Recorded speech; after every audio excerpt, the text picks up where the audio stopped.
I'm not here to say one generation is better than another, but Generation X is the best. Hey guys, what are we counting down to? Have you guys...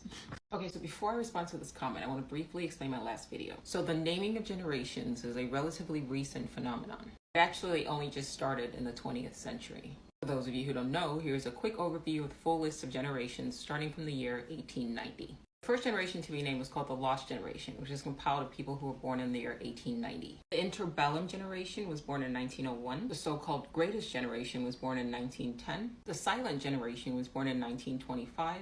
You got the Boomers of 1946, Gen X born in 1965, Gen Y born in 1980, and Gen Z born in 1995. So the video prior to this one was a stitch with a gentleman who is a Gen Xer. And in my stitch, I asked, what exactly are we counting down to as an X, Y, Z? Now, some people commented, oh, it's just alphabetical, but as you've seen, no, it's not. It's only the last 3 generations that have been labeled in alphabetical order, X, Y, Z. Now, this commenter asked, like, what if Gen Z is the last generation to be fully human? Which made me think, well, maybe not quite the last generation to be human, but perhaps Gen Z might end up being the last generation to be fully organic. And what I mean by that is not technologically augmented. More and more on a daily basis, we are integrating with technology, right? We've got wearable tech. We have companies like Elon Musk's Neuralink and Synchron that are gradually developing implantable brain computer chips. We are starting to see more and more of an implementation of virtual currency. Now we have more and more people living their lives virtually as opposed to offline. Is it really that far-fetched to imagine that Gen Alpha, those who were born after 2013, might be the first generation of human beings, the Alpha generation, alpha meaning first, right? The first letter of the Greek alphabet